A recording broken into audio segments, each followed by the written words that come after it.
Day 1 will usually be chicken thighs fried up in grass-fed butter. Day 2 will usually be some bacon and lean ground beef fried up in lard. Day 3 will usually be some beef liver fried in beef tallow. Day 4, again, I'll have some bacon with some lean ground beef fried in lard. And day 5 will be fish fried in butter.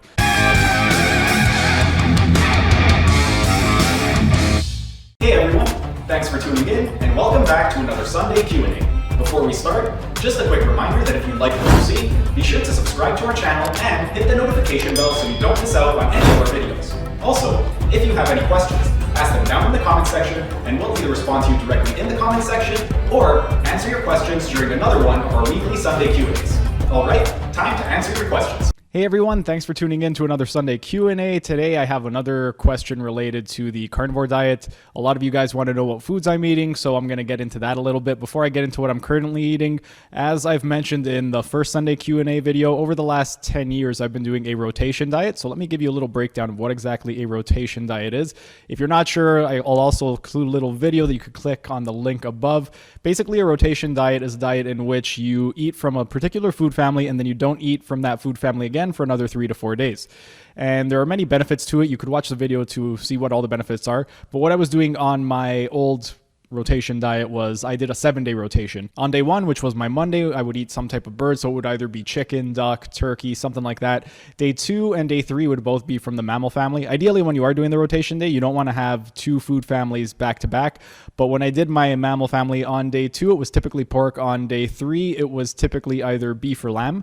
Day 4 was when I would have more wild game. I would either have something like bison, kangaroo, ostrich, something like that. Day 5, I would include some type of fish. Day 6, I would have some organ meats. It was usually either duck liver, beef liver, hearts, kidneys, spleen, something like that. Day 7 was just a random day where usually it ended up being some type of beef dish. And that was the 7-day rotation that I was doing from 2010 up until last month. This time around, I'm doing a 5-day rotation as opposed to a 7. And one of the reasons I'm doing that is just to sync it up with my workout. As I mentioned in my first video, I have a 5-day training split. Days 1, 2, and 4 are my workout days. Days 3 and 5 are my rest days. So on days 3 and 5, I don't work out. So I decided to change my rotation diet to a 5-day rotation. On day 1, I'll eat bird, which lately it's been chicken thighs. Day 2, it'll be mammal, which lately it's been lean ground beef. Day 3, it'll be some type of organ meat, either duck liver or beef liver. Day 4 will be another type of mammal, usually either bacon with lean ground beef or some lamb. And day 5 will be some type of fish. Another thing that has changed is, as I mentioned earlier previously on the carnivore diets that I've done in the past, back in January 2013 and again in April of 2015, I did a lot more grilling on the barbecue and I would occasionally fry my meats. When it came to fish and organ meats, those were the things that I would fry. Everything else I would barbecue. And the reason that I fried the fish and organ meats was just because it was a little bit of a pain to barbecue those, and I just found it much easier to fry those. This time around, because I'm not consuming as many calories from my meats, I am incorporating more animal fats into my cooking. So I am using my cast iron skillet and frying a lot more. As I said, days 3 and 5 are my rest days. I don't work out on those days. So on days 3 and 5, all I do is eat breakfast, and I don't eat anything until the following day's breakfast. Day 1 will usually be chicken thighs fried up in grass-fed butter. Day 2 will usually be some bacon and lean ground beef fried up in lard. Day 3 will usually be some beef liver fried in beef tallow.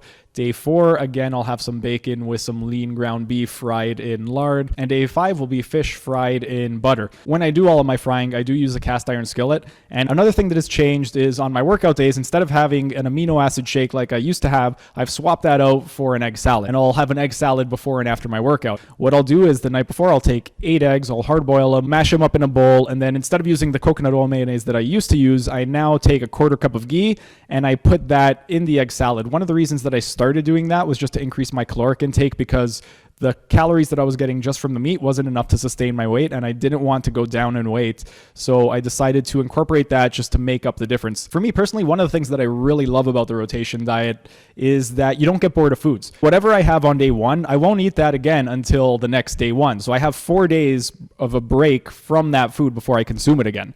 So if you're the type of person who gets bored easily and you don't like eating the same foods over and over and over again, a rotation diet's great because it gives you a little bit of a break before you consume the same food over and over again.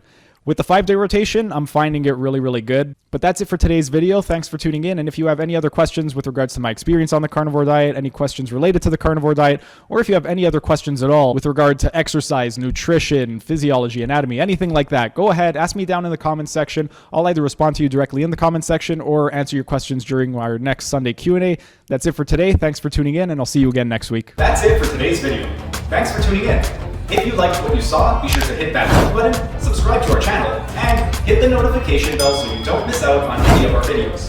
And if you have any questions, ask them down in the comment section, and we'll either respond to you directly in the comment section or answer your questions during another one of our weekly Sunday Q&As. Keep fit, have fun, and we'll see you again next week.